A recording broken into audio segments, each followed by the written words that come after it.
আল্লাহ তাআলা কিয়ামতের কঠিন ময়দানে, যেদিন স্বামী স্ত্রীকে চিনবে না, স্ত্রী স্বামীকে দেখে পালিয়ে যাবে, বন্ধু বন্ধুরে চিনবে না, পীর সাহেব মুরিদরে চিনবে না, মুরিদ পীর সাহেবরে চিনবে না, দলের কর্মী তার নেতারে চিনবে না, নেতা তার কর্মীরে চিনবে না, বন্ধু বন্ধুরে দেখে পালাবে। এই কঠিন মুহূর্তে সূর্যটা মাথার কাছে চলে আসবে, জমিনটা তামার জমিন হবে, আজকের জমিনের মতো নয়। মানুষ ঘর্মাক্ত, ক্লান্ত, শ্রান্ত মাথার মগজগুলো কানের ছিদ্র আর নাকের ছিদ্র দিয়ে বেয়ে বেয়ে পড়বে। বিশ্বনবী ফরমান, ময়দানে 7 শ্রেণীর ব্যক্তিকে রব্বুল আলামিন তার আরশের নিচে ছায়া দিবেন। তার মধ্যে প্রথম শ্রেণীর ব্যক্তি হলো ইমামুন আদিল। ইমামুন আদিল, ন্যায়পরায়ণ শাসক,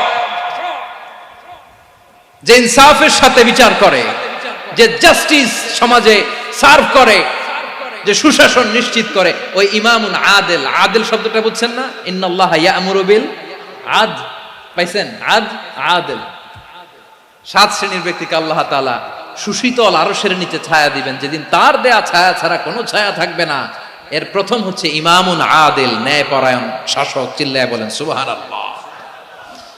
আবার বিশ্বনবী বললেন, ইন্নাল মুকসিতিনা ইনদাল্লাহি আলা মানাবিরা মিন নূর আন ইয়ামিনির রহমান। কিয়ামতের দিন যারা ন্যায়পরায়ণ হিসেবে আল্লাহর সামনে দাঁড়াবে, কিয়ামতের দিন রব্বুল আলামিন তার আরশের ডান দিকে ওই ন্যায়পরায়ণ লোকদের জন্য আরশের ডান দিকে একটা নূরের মিম্বারে তাদেরকে বসার সুযোগ করে দিবে।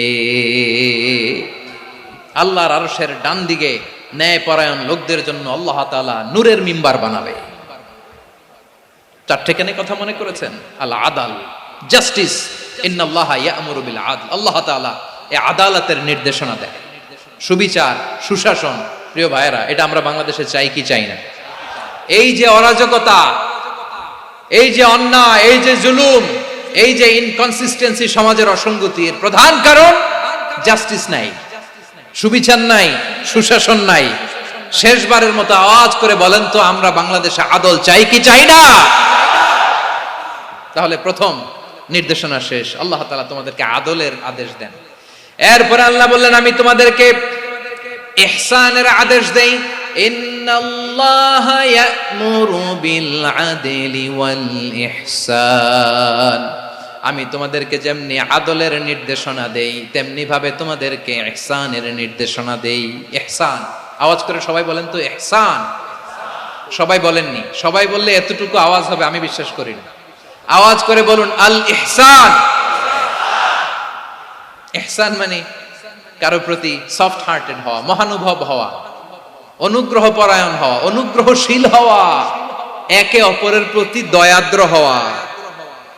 একে অপরের প্রতি দয়াদ্র, অনুগ্রহশীল হওয়া ছাড়া মানবিক সমাজ কশিনকালেও গঠন করা সম্ভব না। প্রিয় ভাইয়েরা, সুন্দর আচরণ দিয়ে, ইহসান দিয়ে যা জয় করা যায়, নরম আচরণ দিয়ে যেটা অর্জন করা যায়, কঠোরতা দিয়ে সেটা পারা যায় না। বিষ্ণু ঈসা ইসলাম ইহসান দিয়ে, কোমল আচরণ দিয়ে, তার অনুগ্রহ দিয়ে তিনি অনেক কাফিরের হৃদয়কে জয় করে ফেলেছেন। সাইয়েদনা সুমামা ইবনে উসাল রাদিয়াল্লাহু তাআলা আনহুর কথা মনে পড়ে যায়। তিনি ছিলেন ইয়ামামার বাদশা। মদিনাতে বিশ্বনবীকে হত্যা করার নিয়তে এসেছিলেন। গোপনে গোপনে বিশ্বনবীকে হত্যা করে আবার ইয়ামামাতে তিনি ফিরে যাবেন। কিন্তু কি অবাক করা কাণ্ড, হত্যা করতে পারে নাই, সাহাবাদের হাতে তিনি ধরা পড়ে গেলেন। সাইয়েদনা সুমামা ইবনে উসাল রাদিয়াল্লাহু তাআলা আনহু হত্যার নিয়তে আসলেন, কিন্তু হত্যা করতে পারলেন না। সাহাবারা ওনাকে ধরে ফেললেন, ধরে মসজিদে নববীর পিলারের মধ্যে বেঁধে রাখলেন।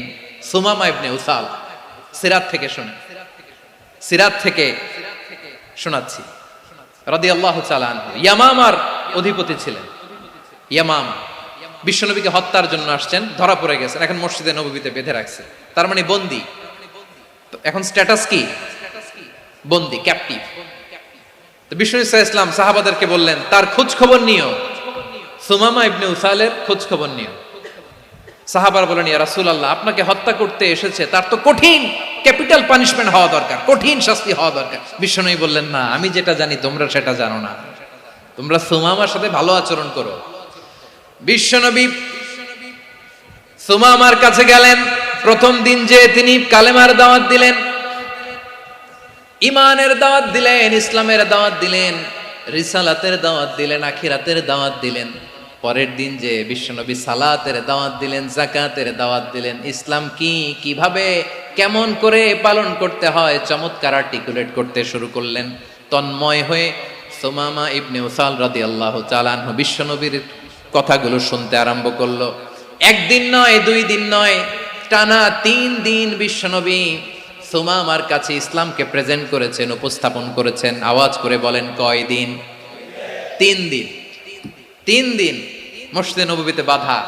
আর সাহাবীদেরকে বললেন, তার খোঁজ খবর নিও, তোমরা যে রুটি বানাও এর মধ্যে সবচেয়ে ভালো আটার রুটিটা তারে দিও, সবচেয়ে রিফাইন্ড খেজুর, যেটা পিওর খেজুর, এটা তারে দিও। আর বিশ্বনবী নিজের উট থেকে দুধ দহন করে ওনার বাড়ির এক কর্মচারীকে বলেছেন, দুধ দহন করে সুমামার জন্য নিয়ে যেও। সুবহানাল্লাহ পড়বেন না? সবাই তো অবাক, ইয়ামামা থেকে আসছে নবীকে হত্যা করতে, বিশ্বনবী দেখে তারে জামাই আদর করে, তাকে মজার মজার খাবার দিও, দুধ দিও, আদর আপ্যায়ন করো। একদিন নয়, 2 দিন নয়, টানা 3 দিন বিশ্বনবী এভাবে সুমামার কাছে যেয়ে ইসলামকে প্রেজেন্ট করতে আরম্ভ করলেন, ইসলামকে উপস্থাপন করতে শুরু করলেন। আর তাকে চমৎকার এন্টারটেইনমেন্ট, আপ্যায়ন দিতে আরম্ভ করলেন। টানা 3 দিন যখন ইসলামের দ্য বিউটিজ অফ ইসলাম, ইসলামের সুমহান বাণী, সৌন্দর্য তার কাছে উপস্থাপন শেষ, তাকে আপ্যায়ন শেষ, বিশ্বনবী বললেন সাহাবাদেরকে, যাও এবার সুমামার হাতের পায়ের রশি দুটো খুলে দাও। সাহাবারা বললেন, ইয়া রাসূলুল্লাহ, কি বলেন আপনি? ও তো হত্যাকারী, সুযোগ পায় নাই, আপনারে মারতে পারে নাই, ছেড়ে দিলে আবার ও আপনার উপর তলোয়ার নিয়ে ঝাঁপিয়ে পড়বে। নবী, এই সিদ্ধান্ত আপনি নিতে যাবেন না। বিশ্বনবী বললেন, যেটা বলেছি সেটা করো, সুমামার রশিগুলো ছেড়ে দাও, সুমামার হাতে পায়ের রশিগুলো যে তোমরা খুলে দাও। সাহাবারা তর্ক জুড়ে দিলেন, লা ইয়া রাসূলুল্লাহ, এমনটা করবেন না, তো ভয়ঙ্কর, ভয়ঙ্কর খুনি, কি জানি কি হয়ে যায়। বিশ্বনবী বললেন, না, তার হাতে পায়ের রশিগুলো খুলে দাও। সাহাবারা বিশ্বনবীর কথা মতো তার হাতে পায়ের রশিগুলো খুলে দিল। সুমামা মুহূর্তের মধ্যে মসজিদে নববী থেকে বের হয়ে ইয়ামামায় ফিরে না যে মসজিদে নববীর পাশে একটা খেজুর বাগান ছিল, সেখানে চলে গেলেন। সেখানে একটা ছোট্ট কুয়া ছিল, কুয়ার পানি দিয়ে তিনি গোসল করলেন। সুবহানাল্লাহ পড়েন। কুয়ার পানি দিয়ে গোসল করে মসজিদে নববীর সামনে এসে বিশ্বনবী এবং সাহাবাদের সামনে দাঁড়িয়ে সাব্বাবা উঁচু করে বললেন, আশহাদু আল্লা ইলাহা ইল্লাল্লাহ ওয়া আশহাদু আন্না মুহাম্মাদান আবদুহু ওয়া রাসূলুহু। আল্লাহু আকবার। আমি সাক্ষ্য দিচ্ছি আল্লাহ ছাড়া কোনো ইলাহ নাই, আর মুহাম্মদ আল্লাহ তাআলার প্রেরিত বান্দা এবং রাসূল।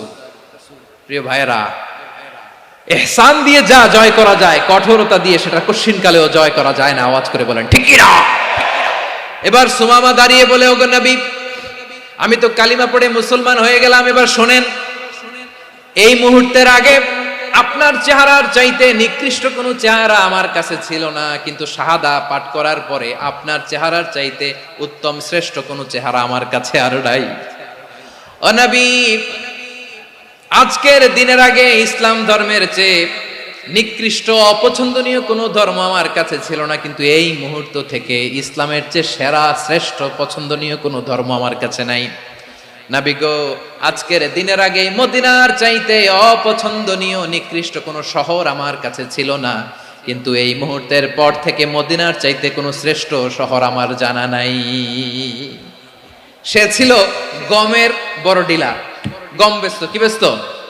তার গম কিনে মক্কার লোকেরা রুটি খাইতো। সে ঘোষণা দিল, আজকে থেকে মক্কাবাসীদের জন্য সব গম আমি হারাম করে দিলাম, মক্কাবাসী এখন না খেয়ে মরে। সুবহানাল্লাহ পড়বেন না?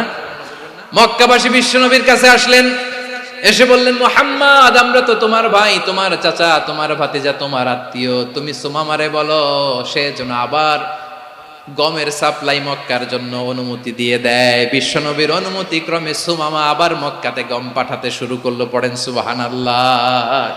ইহসান, ইহসান দিয়ে আপনি যেটা জয় করতে পারবেন, you can win the heart of your enemies. ইহসান দিয়ে আপনি আপনার শত্রুর হৃদয়কে জয় করতে পারবেন। আওয়াজ করে বলেন, ঠিক কি না? এজন্য আল্লাহ বললেন, ওয়া আনফিকু ফি সাবিলিল্লাহি ওয়ালা তুলকু বিআইদিকুম ইলাত তাহলুকা ওয়া আহসিনু ইন্নাল্লাহা ইউহিব্বুল মুহসিনিন। তোমরা আল্লাহর রাস্তায় দান করবে আর নিজেরা নিজেদেরকে ধ্বংসের হাতে ঠেলে দিও না। তোমরা একে অপরের প্রতি ইহসান করবে, কারণ ইহসানকারীদেরকে আল্লাহ বড্ড ভালোবাসেন। সুবহানাল্লাহ পড়েন।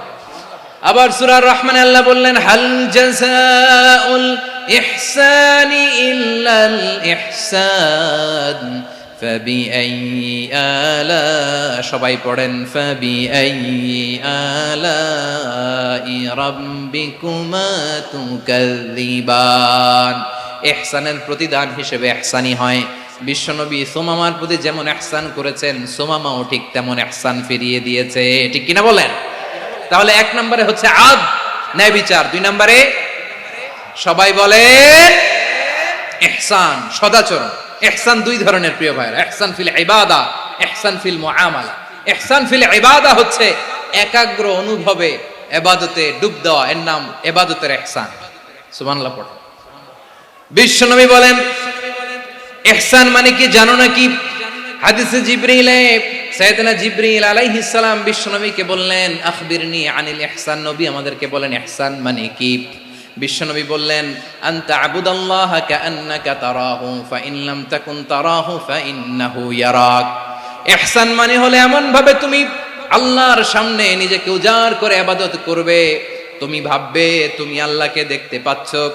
আর এটা যদি ভাবা তোমার জন্য কঠিন হয়ে যায়, অন্তত এতটুকু তুমি ভাববা যে আল্লাহ তোমাকে দেখতে পাচ্ছেন। ঠিক কিনা বলেন? ও আমার বীর চট্টলার ভাইয়েরা, কেউ যেটা দেখে না সেটা দেখে কে? এই বিশ্বাস হৃদয়ের মধ্যে আছে? নামাজে যখন দাঁড়ান এই ফিলিংসটা আনা যাবে? হ্যাঁ, এশার সালাত তো এখনো হয় নাই না? আলোচনা শেষে এশার সালাত এখানে অনুষ্ঠিত হবে, তাই না? আচ্ছা বলুন তো, আমরা এশার সালাত পর্যন্ত বেঁচে থাকবো এই গ্যারান্টি আছে কার কার? হাত তোলেন। কয়েকজন হাত তুলছে পেছনে, না বুঝে তুলে ফেলছে। এশা পর্যন্ত যে আমরা হায়াত পাবো কোনো গ্যারান্টি আছে? সবাই আওয়াজ করে বলেন, গ্যারান্টি আছে? গ্যারান্টি নাই। এই জন্য বিষ্ণু ইসলাম বলেছে, এমন ভাবে নামাজে দাঁড়াও, ইবাদত করো, মনে করো হতে পারে এটাই আমার জীবনের শেষ নামাজ। পারফর্ম দ্য সালাহ as if this is your last and final prayer. এমন ভাবে সালাতে দাঁড়াও, ভাবো হতে পারে এটাই তোমার জীবনের শেষ নামাজ। এমন ভাবে নামাজে দাঁড়াও, ভাবো এটাই শেষ নামাজ। তাহলে নামাজে একাগ্রতা বাড়ায় দিবে কে? ফলে ইবাদতের ইহসান আমাদের অর্জিত হবে। আর মুআমালাতে ইহসান হলো, বিশ্বনবী বলেন, ইন্নাল্লাহা তাবারাকা ওয়া তাআলা কাতাবাল ইহসানা আলা কুল্লি শাই ফাইদা কাতালতুম ফাআহসিনুল কিতলা ওয়া ইযা যাবাহতুম ফাআহসিনুয যাবহা ওয়ালিয়ুহিদ্দা আহাদুকুম শাফরাতাহু ওয়ালিয়ুরিহ যাবিহাতাহু। ইহসান দুই ধরনের। আওয়াজ করে বলতে হবে, কয় ধরনের? সবাই বলুন আওয়াজ করে, কয় ধরনের? একটা হচ্ছে ইহসান ফিল ইবাদা, ইবাদতে ইহসান। ইবাদতে ইহসান কি? একাগ্র অনুভব দিয়ে ইবাদত করা, মন প্রাণ দিয়ে ইবাদত করা। আর মুআমালাতে ইহসান কি? সব কাজে, দৈনন্দিন কাজে, কর্মে, সামাজিক অ্যাক্টিভিটিতে কোমলতা প্রদর্শন করা, অনুগ্রহের সাথে সবকিছু করা। আল্লাহ তাআলা ইন্নাল্লাহা তাবারাকা ওয়া তাআলা কাতাবাল ইহসানা আলা কুল্লি শাই, তিনি সব কিছুর ব্যাপারে ইহসানকে আবশ্যক করেছেন। সবকিছু, মুমিনের সব কাজে ইহসানের পরশ থাকবে। ওয়া ইযা কাতালতুম ফাহসিনুল কিতলা, বিষ্ণুই বলেন তুমি যখন কাউকে হত্যা করো ইহসানের সাথে করো। সুবহানাল্লাহ পড়বেন না? যখন হত্যা করো তখনও ইহসানের সাথে। আচ্ছা হত্যা করবো আবার ইহসান আসবে করতে করে, তো মেরেই ফেলবো আমি। আল্লাহ, ও ভাই একজন খুন করেছে, খুনি, রাষ্ট্রীয় আইনে তার শাস্তি হয়েছে ডেথ পেনাল্টি, মৃত্যুদণ্ড। এখন মৃত্যুদণ্ড দেখে আপনি যেমনে মন চায় তেমনে মারবেন লোকটারে? ওর নাক কেটে ফেলতে পারবেন? ওর কান কাটতে পারবেন? ওর চোখ উপড়ে ফেলতে পারবেন আপনি? যেমন মন চায় তার অঙ্গহানি করা যাবে না। ইহসানের সাথে তাকে হত্যা করো। সুবহানাল্লাহ, this is Islam, this is the true essence of Islam. ওয়া ইযা যাবাহতুম ফাহসিনুয যাবহা, যখন জবাই করবে তখনও ইহসানের সাথে জবাই করো। করব জবাই, ওইখানেও নাকি ইহসান। আচ্ছা কুরবানির দিন আমরা পশুগুলোরে কি করি বলেন সবাই আওয়াজ করে? জবাই। জবাই মানে তো এটার মেরেই ফেলতেছি, একটু পরে তো টুকরো টুকরো করে গোশতগুলো খাবো, এটার তো খাবো। এটা তো মেরেই ফেলবে। বিষ্ণু বলে না, জবের মধ্যেও মুমিনের জবের ভেতরেও ইহসানের পরশ থাকা চাই। যখন জবাই করবে প্রাণীটাকে হাত পা টাইট করে বেঁধে নাও, ছুরিটাকে শার্পেন করে নাও, ধারালো করে নাও, যাতে অল্প সময়ে জবাইটা হয়ে যায়, প্রাণীটা যাতে কম কষ্ট পায়। সুবহানাল্লাহ পড়ে। দিস ইজ কল্ড ইহসান। ইহসান আল্লাহ তাআলা যেমনি আদলের আদেশ করেছেন, ন্যায় বিচার জাস্টিস এনশিওর করতে বলেছেন, সমাজে ইহসানের ব্যবহার, ইহসানের অনুশীলন তিনি করতে বলেছেন। এজন্য মুমিনের প্রতিটি কাজে, আমার চট্টগ্রামের ভাইয়েরা আমার দিকে তাকান, খেয়াল করে শুনুন, মুমিন জীবনের প্রতিটি কাজে ইহসানের পরশ থাকা চাই। আমরা যেন আমাদের পরিবারের প্রতি ইহসান করি, আমরা যেন আমাদের কর্মচারীদের প্রতি ইহসান করি, আমরা যেন আমাদের কলিগদের প্রতি ইহসান করি, আমরা যেন আমাদের ভাইদের প্রতি ইহসান করি। মুমিন জীবনের প্রতি কাজে ইহসানের পরশ থাকার দরকার আছে না নাই? কথা বুঝতে পেরেছেন? তাহলে আল্লাহ তাআলার তিনটা আদেশ ছিল, কয়টা গেল? ভুলে গেছে, ভুলে গেছে চট্টগ্রাম। তিনটা আদেশের মধ্যে কয়টা বললাম? প্রথমে কি ছিল?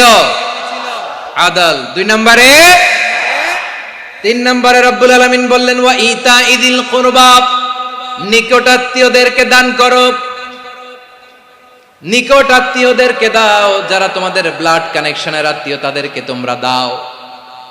এখানে জেনারেলি বললেন দাও, কি দিব সেটা তিনি এখানে বলেন নাই, সেটা তিনি সূরাতুল ইসরার মধ্যে বলেছেন। আল্লাহ বলেন ওয়া আতিযাল কুরবা হাক্কাহ, নিকট আত্মীয়দেরকে তাদের অধিকার, তাদের প্রাপ্য তোমরা বুঝিয়ে দাও।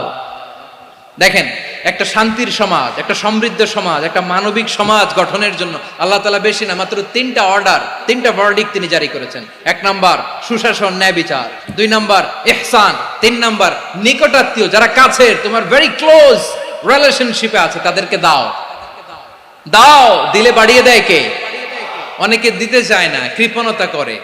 দিলে বাড়ায় দেয় কে? ও মিয়া, মদিনার মধ্যে সবচাইতে গরিব সাহাবী ছিল বেলাল রাদিয়াল্লাহু তাআলা আনহু। ওনার এন্টায়ার অ্যাসেট, সম্পদের পরিমাণ কতদূর জানেন? একটা লুঙ্গি। বেলাল রাদিয়াল্লাহু তাআলা আনহু, ওনার টোটাল ওয়েলথের এস্টিমেশন হচ্ছে মাত্র একটা লুঙ্গি। একটা লুঙ্গি, টোটাল ওয়েলথ এস্টিমেশন, টোটাল সম্পদের পরিমাণ বেলাল রাদিয়াল্লাহু তাআলা আনহুর কি ছিল? কথা বুঝে নাই বোধহয়। কি ছিল?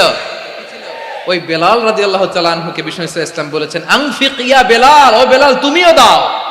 ওয়ালা তাখশা মিন যিল আরশি ইখলালা, আরশের অধিপতির তো কোনো ঘাটতি নাই, তুমি দিলে ওই আল্লাহ তোমারে বাড়ায় দিবে।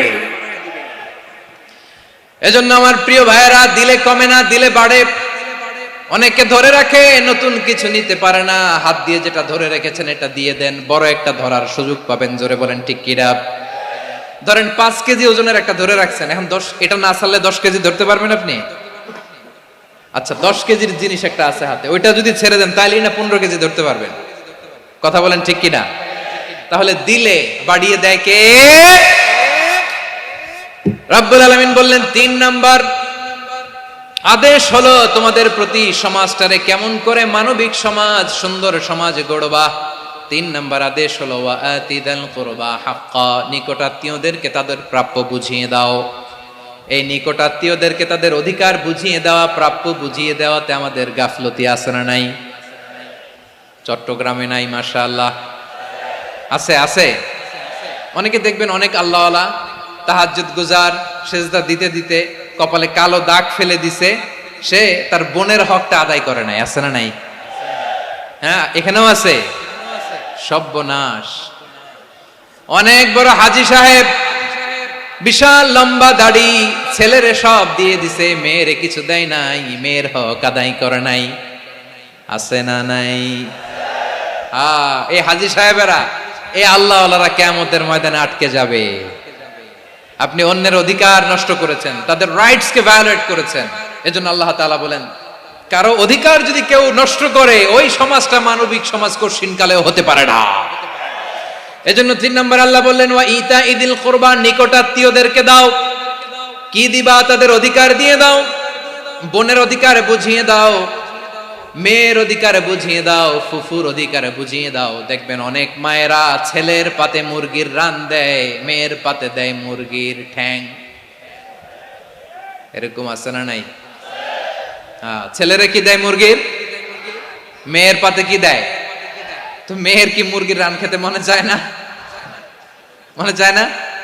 এমনটা করা যাবে না। নিকটাত্মীয়দেরকে অধিকার দিয়ে দাও, নিকটাত্মীয়ের সাথে সুসম্পর্ক রাখো। আদেশটা কার?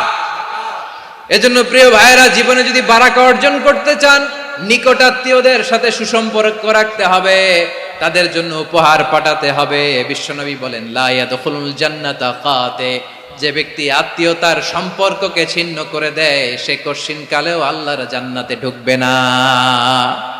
আপনি কি এটারে সহজ হাদিস মনে করছেন? এটা সহজ কথা? আপনি ভাবছেন আপনার নামাজ আপনার বাঁচাতে পারবে, আপনার রোজা বাঁচাতে পারবে, আপনার তাহাজ্জুদ আপনারে বাঁচাতে পারবে? অধিকার নষ্ট করলে কিছুই আপনারে বাঁচাতে পারবে না। এজন্য নিকট আত্মীয়দেরকে দিতে হবে বেশি বেশি। বিশ্বনবী বলেন, ইন্না সাদাকাতা আলাল মিসকিনি সাদাকা ওয়া আলা যির রাহিমি ইসনাতান সাদাকাতুন ওয়া সিলা। মিসকিনরে দান করলে শুধু দানের সওয়াব হয়, নিকট আত্মীয়কে দান করলে দুইটার সওয়াব হয়, সাদাকার সওয়াব হয়, আবার আত্মীয়তার বন্ধন অটুট রাখার সওয়াব হয়ে যায়। আবার বিশ্বনবী বললেন, মান সাররাহু আইয়ুবসাতা লাহু ফি রিজকিহি ওয়া ইউনসা লাহু ফি আসারিহি ফালইয়াসিল রাহিমা। যে ব্যক্তি তার রিজিকের প্রশস্ততা চায় আর হায়াতে বরকত চায়, সে যেন তার আত্মীয়ের সাথে সুসম্পর্ক রাখে। আমার প্রিয় চট্টলার ভাইয়েরা, আমাদের রিজিক বাড়ুক, এটা আমরা চাই কি চাই না? সবাই চান? হ্যাঁ, আমাদের রিজিকে প্রশস্ততা আসুক, চাই কি চাই না?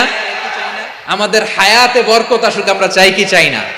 এই দুইটা যদি চান, তাহলে নিকট আত্মীয়দের সাথে সুসম্পর্ক রাখবেন, পারবেন?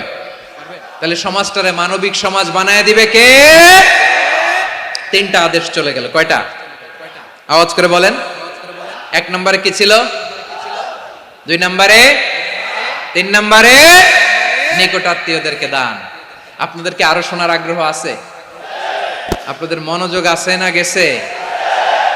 কষ্ট হচ্ছে না? মাশাআল্লাহ, মাশাআল্লাহ। তাকবীর পড়ুন, লিল্লাহি তাকবীর।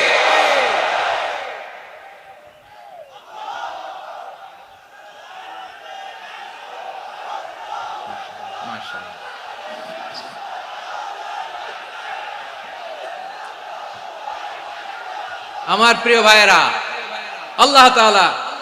আল্লাহ তাআলা তিনটা জিনিসের যেমনি আদেশ করেছেন, অনুরূপভাবে তিনটা বিষয় তিনি বারণ করেছেন, নিষেধ করেছেন। ওগুলোর কাছেও যাওয়া যাবে। শুনবেন। রাব্বুল আলামিন বলেন, ওয়ায়ানহা আনিল ফাহশাই ওয়াল মুনকারি ওয়াল বাগি। আমি যেমনি তিনটি বিষয়ে আদেশ করলাম, অনুরূপভাবে তিনটি বিষয়ে বারণ করলাম, নিষেধ করলাম। আমার 1 নাম্বার নিষেধাজ্ঞা হলো অশ্লীলতার প্রতি। ফাহশা, ওয়ায়ানহা আনিল ফাহশা। আল্লাহ তাআলা অশ্লীলতাকে নিষেধ করেছেন। কোন জিনিসকে? সবাই বলুন, কোন জিনিসকে? যত ধরনের, যত টাইপের, যত ক্যাটাগরির অশ্লীলতা হতে পারে, সব অশ্লীলতাকে হারাম করেছেন কে? ফাহশা মানে কি? কথায়, কাজে, আচরণে, কমেন্ট, ফেসবুকের কমেন্টসে যত ধরনের নোংরামো আছে, যত ধরনের অশ্লীলতা আছে, এটাকে আরবিতে বলে ফাহশা। এটাকে কি বলে? রাব্বুল আলামিন বলেন, কুল ইন্নামা হারামা রাব্বিয়াল ফাওয়াহিশা মা যাহারা মিনহা ওয়া মা বাতান। ও নবী, আপনি বলে দেন, আমার রব প্রকাশ্য, অপ্রকাশ্য, স্পষ্ট কিংবা অস্পষ্ট, দৃশ্যমান কিংবা অদৃশ্যমান সব অশ্লীলতাকে হারাম করেছেন। সব ধরনের অশ্লীলতা হারাম, সব ধরনের। আল্লাহ তাআলা আমাদেরকে অশ্লীলতা থেকে বাঁচান, অশ্লীলতা থেকে তিনি আমাদেরকে হেফাজত করুক। পড়েন আমিন। এবার বলেন, আমাদের সমাজে অশ্লীলতা আছে না নাই? চট্টগ্রামে নাই? আমি কই নাই, ওনারা বলে আছে। দেখছেন, আমি সামহাও বাঁচায় দেওয়ার ট্রাই করতেছি, ওনারা বলে আছে। অশ্লীলতা নানা ভাবে, নানা নামে, নানা মোড়কে আমাদের সমাজে আছে না নাই? সংস্কৃতির নামে, ফ্যাশনের নামে, বিনোদনের নামে, উপন্যাসের নামে, কনসার্টের নামে অশ্লীলতা আছে না নাই? আপনি দেখেছেন কনসার্টগুলোর অবস্থা? এই যে আতিফ আসলাম যে আসছে আমাদের দেশে, তারপর কে কে আসছে, আমাদের তরুণ তরুণীরা, আমাদের যুবক যুবতীরা, আমাদের জেনজিরা, কি অবস্থা ওইখানে?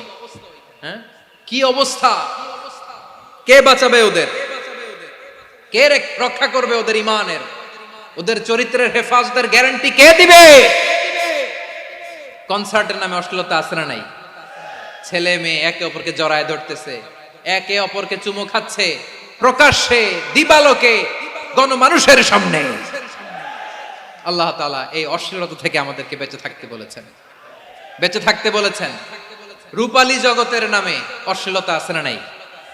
এই টার্মটা আপনারা জানেন না? রূপালী জগৎ কি জগৎ? আসলে কি রূপালী জগৎ না অন্ধকার জগৎ? আমার বোনেরা, আপনাদেরকে যে কি বলে তারা বুঝায়, রূপালী জগৎ শুনেই আপনি ভরকে যাবেন না। রূপালী জগতে যে নারী যত বেশি উলঙ্গ, সে নাকি তত বেশি সাহসী। জানেন? বলে এটা একটা সাহসী নারী, খুব সাহসী পদক্ষেপ তার।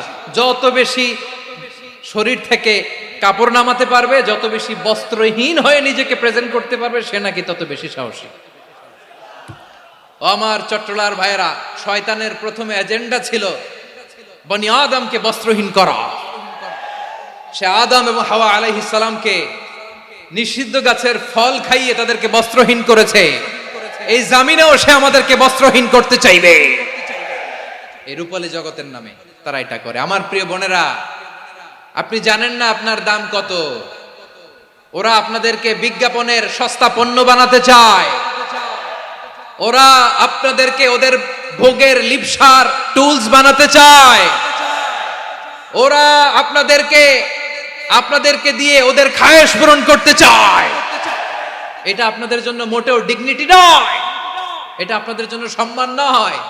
আপনার সম্মান শালীনতায়, আপনার সম্মান হেজাবে, আপনার সম্মান ভদ্রতায়, আপনার সম্মান আপনার ডিসেন্ট পোশাকে। পোশাক বলে দেয় এই নারীটা ভদ্র না অভদ্র। পোশাক বলে দেয় এই মেয়েটা কোন ঘরের মেয়ে।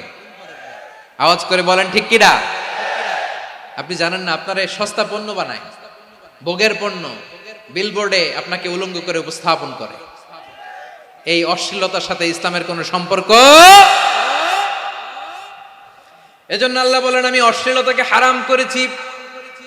অশ্লীলতাকে হারাম করার প্রথম কারণ হলো এর মাধ্যমে মানবতাকে অপমানিত করা হয়। কারণ মানুষের সম্মান মানুষের পোশাকে। মানুষ যখন পোশাকহীন হয়ে যায়, বস্ত্রহীন হয়ে যায়, তার সম্মান কমে যায়। ঠিক কিনা? অশ্লীলতাকে হারাম করার প্রথম কারণ হচ্ছে মানুষ মানুষকে অপমান করে। একটা নারী, সে তো সম্মানিত। নারী যে কত সম্মানিত, নারীরা এটা বুঝেই নাই। বিশ্বনবী বলেন, আর দুনিয়া কুল্লুহা মাতা ওয়া খায়রু মাতা'আদ দুনিয়া আল মারআতুস সালিহা। আমার বোনেরা, 5টা প্যান্ডেলে আপনারা এলইডিতে আমার আলোচনা শুনছেন, আমি জানি। আপনাদের এই গর্ভ যে কত দামি আপনি জানেন না। আপনার পেট থেকেই আসবে আগামী দিনের সালাহুদ্দিন আল আইয়ুবী। আপনার পেট থেকেই আসবে অনাগত দিনের ইমাম মাহদী আল মুনতাযর। আপনার পেট থেকেই আসবে অনাগত দিনের ফয়সাল, ওয়াসিম, মুগ্ধ, আবু সাইদের মতো বীর যোদ্ধা।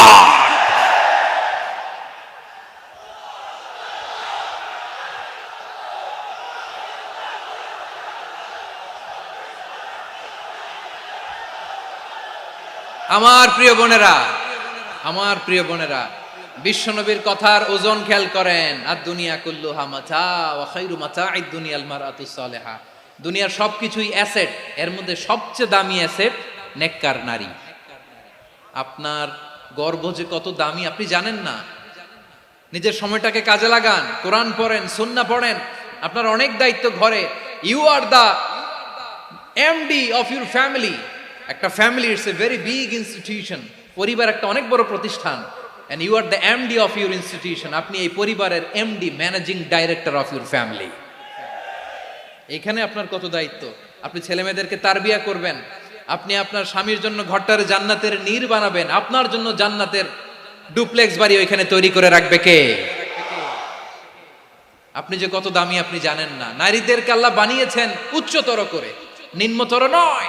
নারীদেরকে ছোট্ট জিনিস দিলে এটারে বড় করে দেয়। নারীদেরকে ভ্রূণ দিলে, শুক্রাণু দিলে নারী এটারে বাচ্চা বাচ্চা হিসেবে উপহার দেয়, ঠিক কিনা? বিয়ের মাধ্যমে স্বামী যখন তার শুক্রাণু তার স্ত্রীকে উপহার দেয়, স্ত্রী রিটার্নে কি উপহার দেয়? ফুল ফর্ম বেবি, মানব সন্তান।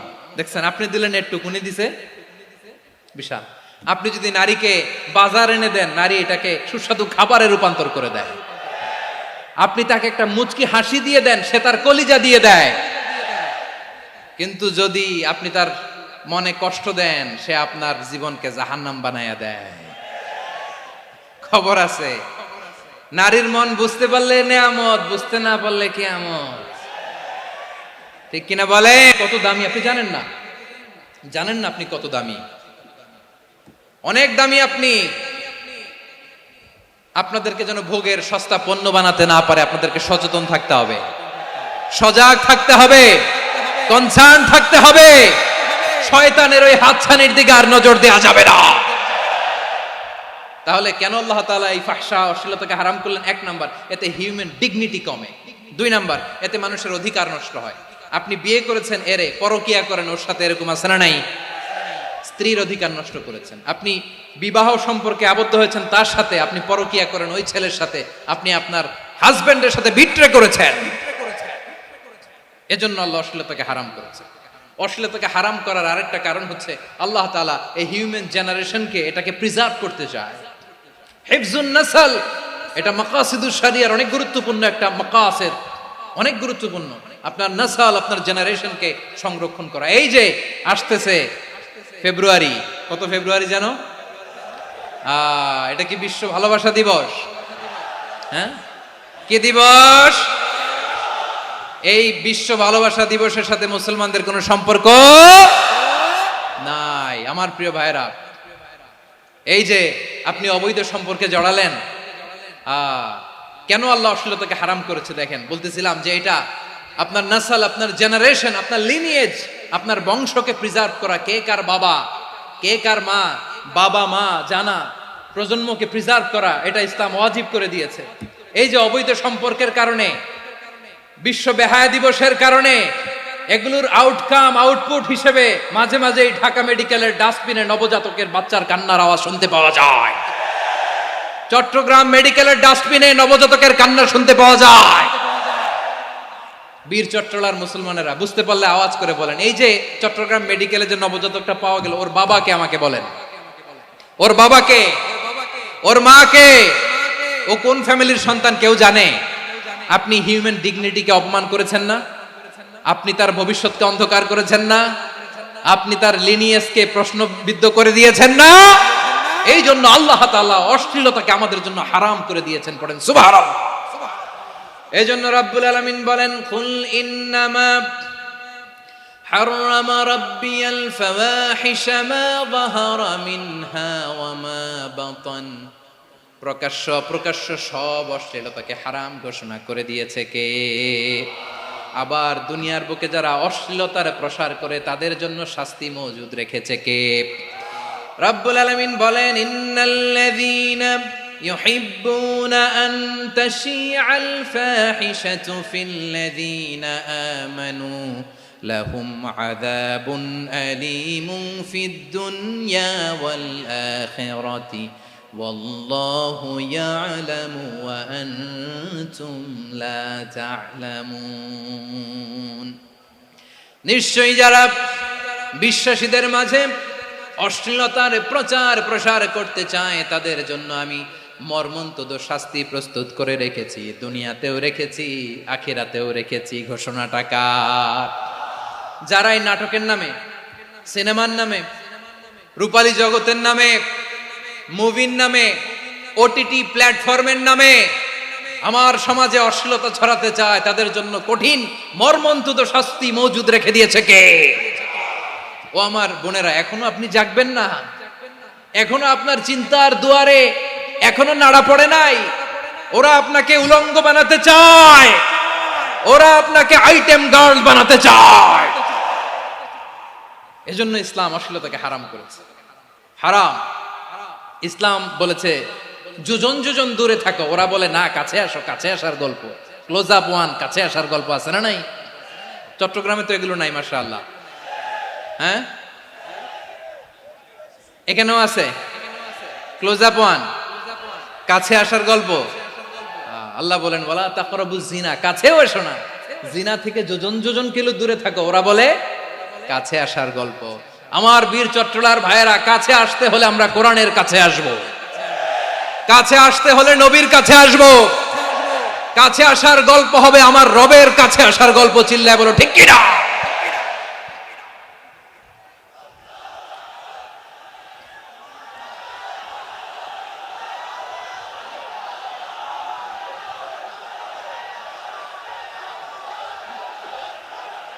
বসুন বসুন আমার ভাইয়েরা। তাহলে অশ্লীলতার সাথে আমাদের কোনো সম্পর্ক? সবাই বলতে পারেননি, আওয়াজ করে বলুন, অশ্লীলতার সাথে আমাদের কোনো সম্পর্ক? আমরা এই সমস্ত ক্লোজ আপ ওয়ান, কাছে আসার গল্পের প্রোগ্রামে যাব? আমরা কোন ধরনের অশ্লীল কন্টেন্ট সোশ্যাল মিডিয়ায়, টিভিতে দেখব? কি যুগ যে আমরা কাটাচ্ছি আপনি কল্পনা করতে পারবেন না। পর্ন ইন্ডাস্ট্রি, নারী পুরুষের বস্ত্রহীন যুগল দৃশ্য, এটাকে দিয়ে ওরা কোটি ডলারের ইন্ডাস্ট্রি বানিয়েছে। পুরো মানব ইতিহাসে এরকম জঘন্য সময় মানব ইতিহাস পার করে নাই। পর্ন এটা ইন্ডাস্ট্রি হয়ে গেছে।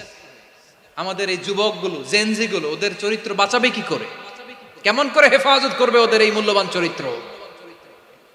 আমার প্রিয় ভাইরা, এই অশ্লীলতার দ্য লেটেস্ট ভার্সন হচ্ছে LGBT-Q,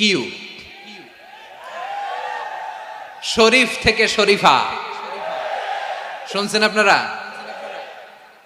দেখতে পুরুষ, আসলেই পুরুষ, সুস্থ একজন পুরুষ, 4 সন্তানের বাবা, বলে আমি মনে মনে নারী। দেখতে নারী, সুস্থ নারী, আসলেই সে দিব্যি একজন নারী, বলে আমি মনে মনে পুরুষ। সবচেয়ে ভয়ঙ্কর অশ্লীলতার সবচাইতে লেটেস্ট ভার্সন হচ্ছে এই ট্রান্সজেন্ডারিজম।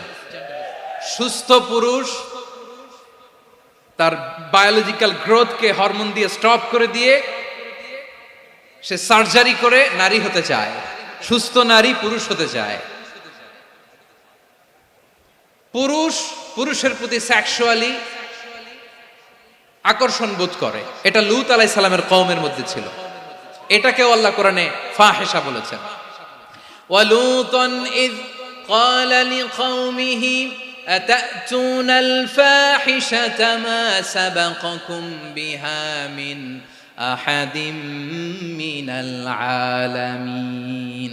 লূত আলাইহিস সালাম বললেন, তোমরা কি এমন এক অশ্লীল কার্যক্রমে ডুব দিলে নাকি যেটা গোটা বিশ্বের কেউ কখনো করে নাই, তোমরাই প্রথম করেছো। পড়েন নাউযুবিল্লাহ।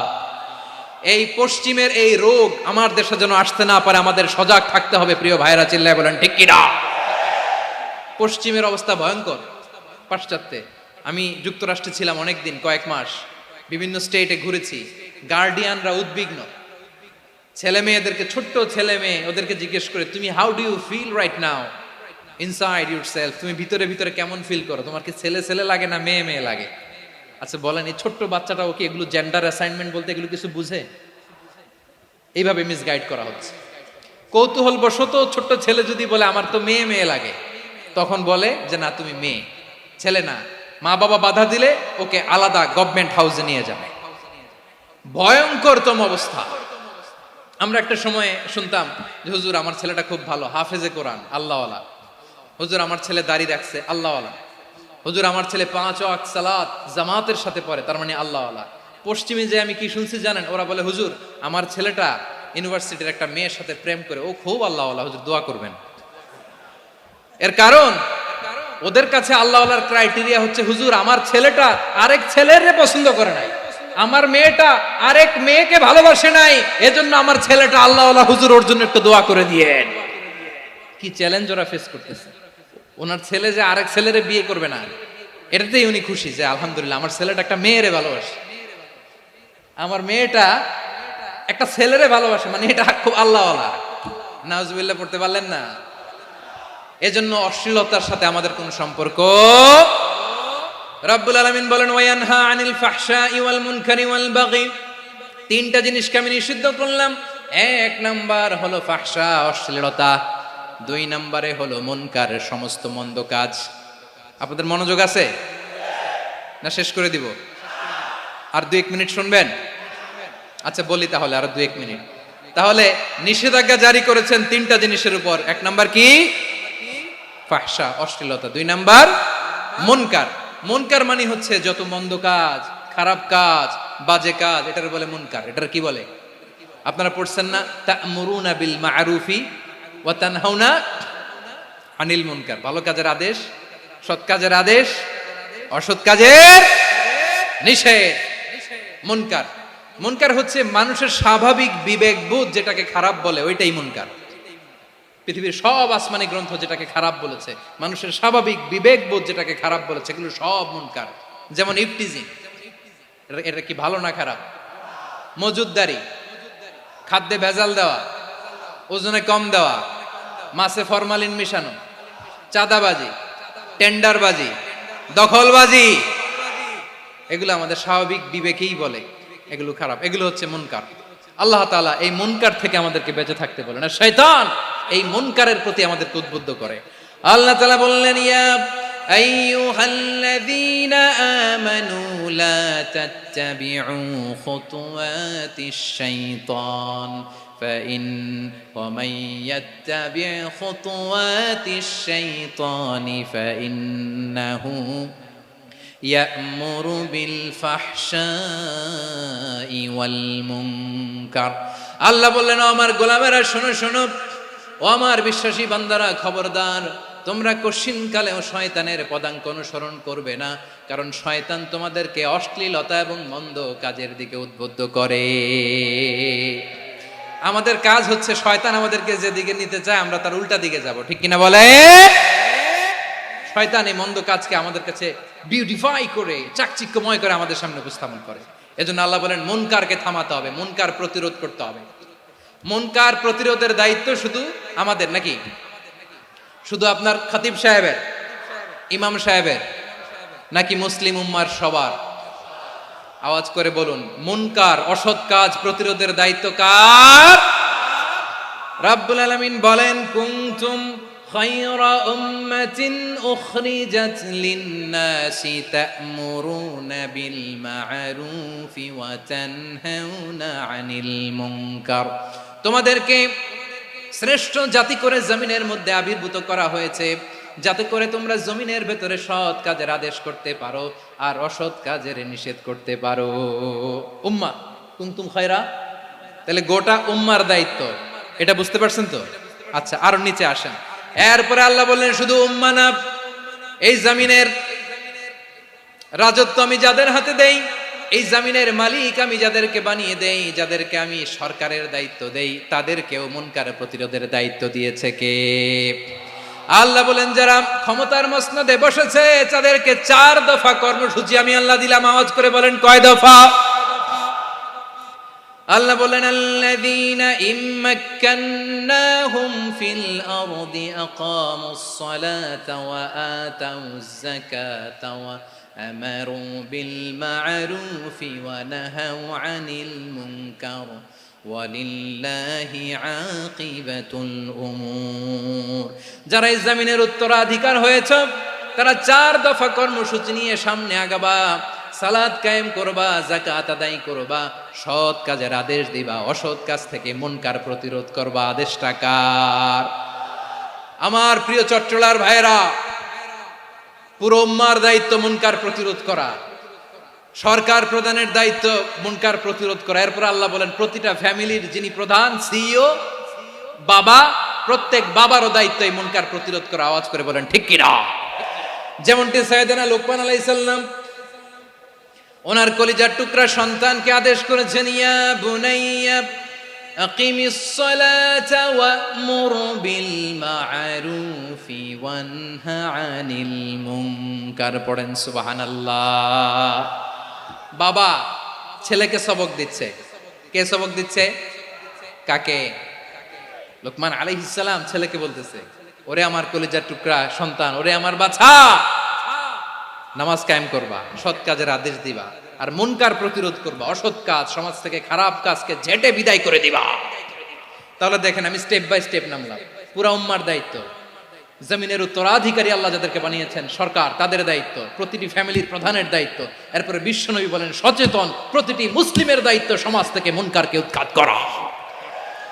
বিশ্বনবী বলেছেন মান রাআ মিনকুম মুনকারান ফালিয়ুগাইয়িরহু বিয়াদিহি ফাইন লাম ইয়াস্তাতি ফাবিলিসানিহি ওয়া ইন লাম ইয়াস্তাতি ফাবিকলবিহি ওয়া যালিকা আযআফুল ঈমান। সমাজে যে মুনকার দেখবে, খারাপ কাজ দেখবে, সে যেন হাত দিয়ে সেটাকে থামায়। কি দিয়ে? আপনাদের তো হাত নাই না? হাত আছে, হাত আছে। ওরা যেই হাত দিয়ে অন্যায় করে ওইটা প্রতিরোধের জন্য আমাদেরও হাত আছে না নাই? থামাতে হবে, থামাতে হবে।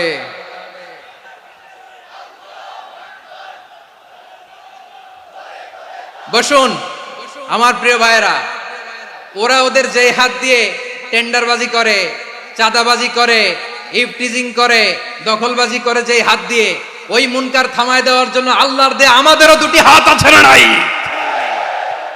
আমাদেরও হাত আছে, থামাইতে হবে, থামাইতে হবে, হিম্মত করতে হবে। আমার প্রিয় ভাইয়েরা, না থামালে আমরাই ডুববো শেষমেশ। আমাদের বাঁচার জন্য হলেও থামাইতে হবে। রব্বুল আলামিন বলেন ওয়াত্তাকু ফিতনাতাল লা তুসিবান্নাল্লাযীনা যালামু মিনকুম খাসসা। ও আমার গোলামেরা, ওই আযাবকে ভয় করো যে আযাব যখন আমি জমিনের বুকে পাঠাই শুধু জালেমদেরকেই মারি না, আলেমদেরকেও মারি। আযাব যখন আসে তখন শুধু জালিমই মরে না, আলেমও মরে। জানেন মুসা আলাইহিস সালামের পায়ে একবার একটা লাল পোকা কামড় দিয়েছে, লাল পিঁপড়া। লাল পিঁপড়া কামড় দিলে খুব আরাম লাগে না? কি লাগে? হ্যাঁ, জলে না? লাল একটা পিঁপড়া কামড় দিছে, তো উনি রেগে মেগে পাশি দেখে লাল পিঁপড়ার বাসা, পা দিয়ে ডলে মুছে সবগুলো পিঁপড়া মেরে ফেলছে। এই ঘটনাটা আল্লাহ ঘটিয়েছেন। এজন্য মুসা আলাইহিস সালাম ছিলেন কালিমুল্লাহ, সরাসরি আল্লাহর সাথে কথা বলতেন। তিনি আল্লাহকে জিজ্ঞেস করেছিলেন, আল্লাহ তুমি যখন কোনো জনপদে আযাব পাঠাও, শাস্তি দাও, ওখানকার শুধু জালেমরাই তো মরে না, ভালো মানুষগুলাও মরে, তো আযাব দিবা মুশরিকদের উপর দিবা, অবাধ্যদের উপর দিবা, ভালো মানুষগুলারে মারো কেন? আল্লাহ বললেন, মুসা তোমার যে কামড় দিছিল পায়ের মধ্যে পিঁপড়া, কয়টা পিঁপড়া? জোরে বলেন। একটা পিঁপড়া, তো সবগুলারে মারলা কেন? রেগে মেগে পুরো পিঁপড়ার বাসা ভেঙে মেসাকার করলা কেন? এই মুসা, আমি যখন অ্যাকশনে যাই, আমি যখন শাস্তি দেই, তখন এত বাস বিচার করা হয় না, বাস বিচার করা যায় না। যখন অ্যাকশনে যাওয়া হয় ওইটা ডাইরেক্ট অ্যাকশন হয়ে যায়। চিল্লায় বলো ঠিক কি না? এজন্য আমাদের বাঁচার জন্য হলেও এই পাপ থামাতে হবে, এই শয়তানের অট্টহাসি থামাতে হবে, অন্যায় অপরাধ সমাজ থেকে আমাদের থামাতে হবে। কারণ আযাব আসলে ওরাও মরবে, আমরাও মরব। একটা জাহাজ 2 তলা, আপনি আছেন 2য় তলায়, শুনতেছেন? শুনতেছেন? জাহাজ কয় তলা? আপনি কোন তলায়? 2য় তলায়। নিচের তলার কিছু লোক জাহাজের তলা ছিদ্র করতে আরম্ভ করছে। কি ছিদ্র করতেছে? আচ্ছা, জাহাজের তলা ছিদ্র করলে তলা দিয়ে কি ঢুকে? এখন আপনি যদি বলেন আমার কি, আমি তো 2 তলায়, আমার কি, আমি তো সেফ, আমি তো সেফ জোন, আমি তো ভালো আছি, আমি তো ভালো আছি, ওরা ছিদ্র করে ওরা মরবে। আসলে কি শুধু ওরা মরবে, নাকি তলা ফুটো হলে ভিতরে পানি ঢুকলে আপনারও শরীর সমাধি হবে?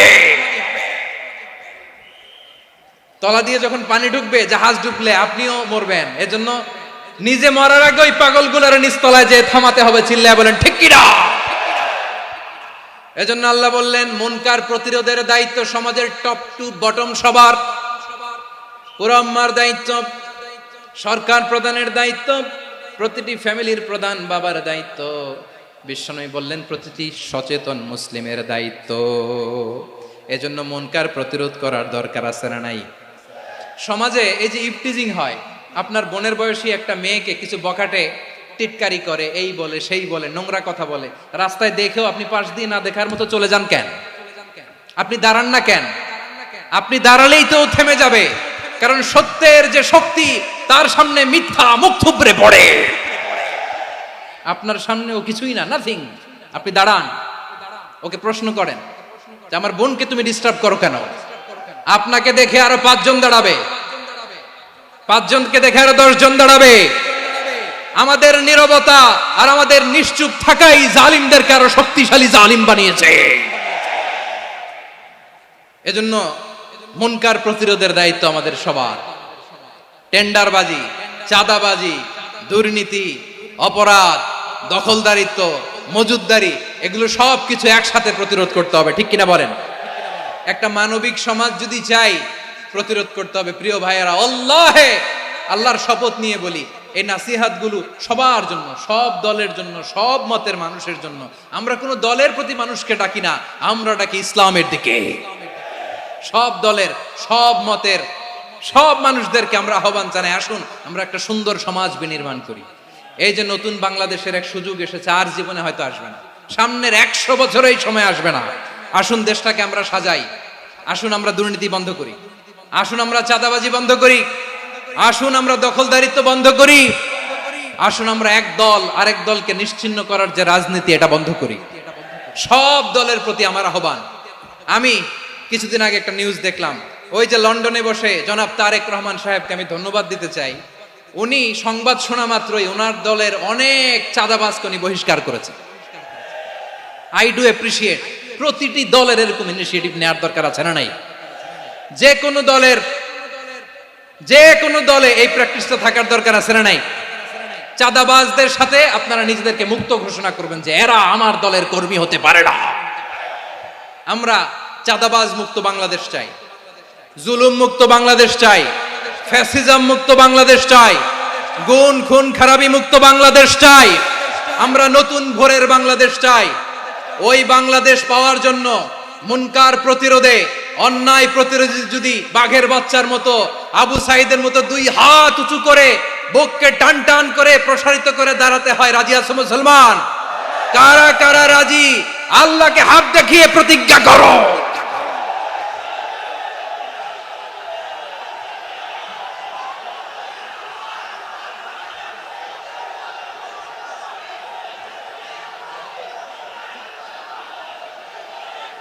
আমার প্রিয় ভাইয়েরা, বসুন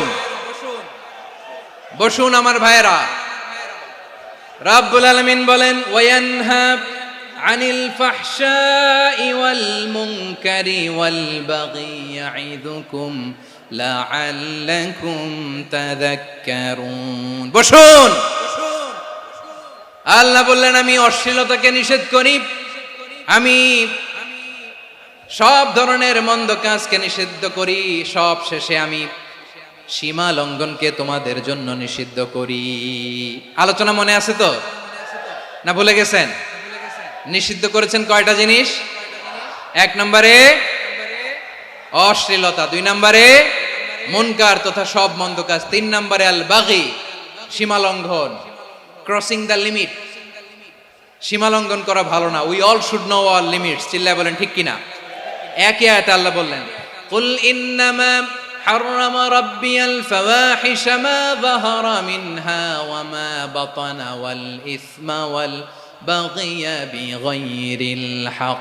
অন্যায় ভাবে যে অবাধ্য হয়, যে সীমা লঙ্ঘন করে, তাদেরকেও আমি এটা হারাম করে দিলাম। সীমা লঙ্ঘন করা হারাম, সীমা লঙ্ঘন করা হারাম। আল্লাহ বারবার আমাদেরকে ওয়ার্নিং দেয়। যখন আমরা থামি না তখন আল্লাহ ধরে, আর যখন ধরে তখন ছাড়ে না। ধরে না, ধরলে আল্লাহ। ফেরাউনকে কিন্তু হুট করে ধরে নাই, আপনারা জানেন 9 বার ওয়ার্নিং দিয়েছে। ফেরাউনকে আল্লাহ তাআলা ওয়ার্নিং দিয়েছিল কয়বার? বীর চট্টলার বীর সেনানীরা আওয়াজ করে বলেন, ফেরাউনকে ধরার আগে ওয়ার্নিং দেওয়া হয়েছিল কয়টা? রাব্বুল আলামিন বলেন, ওয়ালাকাদ আতাইনা মূসা 9 আয়াতিন বাইয়িনাত। 9টা মুআজিজা দেখিয়েছি। 1 2 3 বারবার এইভাবে রিমাইন্ডার, ওইভাবে রিমাইন্ডার, এইভাবে নসিহাত, ওইভাবে দাওয়া। ফাকুলা লাহু কাওলান লাইয়িনা, নরম করে বলো, সফট করে বলো, যত ওয়ে হতে পারে দাওয়া মেথডোলজি। মূসা আলাইহিস সালামের সব অ্যাপ্লাই শেষ। 10ম বারে যে আল্লাহ ধরছে, 10ম বারে যে ধরেছে। এজন্য আল্লাহ বলেন, আমি সীমা লঙ্ঘনকে পছন্দ করি না। কোরআনের অন্য আয়াতে বাগীকে বলা হয়েছে আল ইতিদা। সীমা লঙ্ঘন যারা করে তাদেরকে আল্লাহ বলেছেন মুতাদিন। وقاتلوا في سبيل الله الذين يقاتلونكم ولا تعتدوا إن الله لا يحب المعتدين। আমি সীমা লঙ্ঘনকারীদেরকে কোশ্চিনকালেও পছন্দ করি না। আমরা যেন সীমা লঙ্ঘন না করি, রাজি আছেন তো? যে কোনো ক্ষেত্রে ইবাদতে যেন সীমা লঙ্ঘন না করি। অনেকে আমরা ইবাদতে সীমা লঙ্ঘন করে ফেলি। বিশ্বনবী সাল্লাল্লাহু আলাইহি ওয়াসাল্লাম যেটা শিখিয়েছেন এর বাইরে যে অতিরিক্ত বুজুর্গ হতে চায় এরকম আছে না নাই? করা যাবে না, কোনো ক্ষেত্রেই সীমা লঙ্ঘন করা যাবে, এমনকি যুদ্ধ ক্ষেত্রেও না। বিশ্বনবী সাল্লাল্লাহু আলাইহি ওয়াসাল্লাম বলেন খবরদার যুদ্ধ ক্ষেত্রেও সীমা লঙ্ঘন করো না। কি সুন্দর ইসলাম আমরা পেয়েছি। বিশ্বনবী বলেন খবরদার যুদ্ধের ময়দানে কোনো নারীর গায়ে হাত তোলো না, কোনো শিশুর গায়ে হাত তোলো না, কোনো গবাদি পশু হত্যা করো না, কোনো শস্য ক্ষেত্র ধ্বংস করো না, ইবাদতরত অন্য ধর্মের কোনো সন্ন্যাসীর গায়ে হাত তোলো না। বলেন সুবহানাল্লাহ। তাহলে আমরা সীমা লঙ্ঘন করতে পারবো? প্রিয় ভাইরা, একটা সুখী সমৃদ্ধ শান্তির সমাজ, মানবিক সমাজ যদি আমরা গঠন করতে চাই, আমাদের আল্লাহর দেয়া কয়টা আদেশ মানতে হবে বলেন দেখি? সবাই বলেন কয়টা? আর বেঁচে থাকতে হবে কয়টা জিনিস থেকে? আওয়াজ করে বলেন কয়টা? আচ্ছা, আদেশ নাম্বার 1 কি ছিল বলেন? আল্লাহর আদেশ কি? 1 নাম্বার আদাল, ন্যায়পরায়ণতা। আমরা সুবিচার, সুশাসন, ন্যায় বিচার চাই কি চাই না? 2 নম্বরে কি ছিল? মাশাআল্লাহ, আওয়াজ করে বলেন 2 নম্বরে কি ছিল? ইহসান। আমরা যেন সবার প্রতি দয়া পরবশ হই, ইহসান করি। 3 নম্বরে কি ছিল? নিকটাত্মীয়দের দান করা, তাদের অধিকার প্রাপ্য বুঝিয়ে দেওয়া। পাশাপাশি 3টা জিনিস থেকে আল্লাহ বারণ করেছেন, নিষেধ করেছেন। তার প্রথমটা ফাহশা, অশ্লীলতা। অশ্লীলতার সাথে আমাদের কোনো সম্পর্ক। আজকের এই ঐতিহাসিক চট্টগ্রামের প্যারেড ময়দান থেকে আমরা যত ধরনের মা যাহারা মিনহা মা বাতান, প্রকাশ্য অপ্রকাশ্য, দৃশ্যমান অদৃশ্যমান, সব অশ্লীলতা থেকে নিজেদেরকে মুক্ত ঘোষণা করলাম। অশ্লীলতাকে আমরা না বলে দিলাম। আওয়াজ করে সবাই বলুন নো। অশ্লীলতার সাথে আমাদের কোনো সম্পর্ক। 2 নম্বর নিষেধাজ্ঞা কি ছিল? আল মুনকার, সমাজের যত মন্দ কাজ এগুলোকে আমরা প্রতিরোধ করব। রাজি আছেন তো সবাই? 3 নম্বরে আল বাগি, সীমালঙ্ঘন। কোন মুসলিম সীমালঙ্ঘন করে না, এমনকি যুদ্ধ ক্ষেত্রেও না। আওয়াজ করে বলেন ঠিক কি না? রব্বুল আলামিন শেষে বললেন ইয়াইদুকুম লাআল্লাকুম তাযাক্কারুন, আল্লাহ তোমাদেরকে উপদেশ দেন যাতে তোমরা শিক্ষা গ্রহণ করো। আমরা উপদেশ দিব, আমরা জোর করে কাউরে কিছু মানাতে চাই না। লা ইকরাহা ফিদ্দিন ওয়া যাক্কির ফাইন্না যিকরা তানফাউল মুমিনিন। উপদেশ দিলে এটা মুমিনদের কাজে দেয়।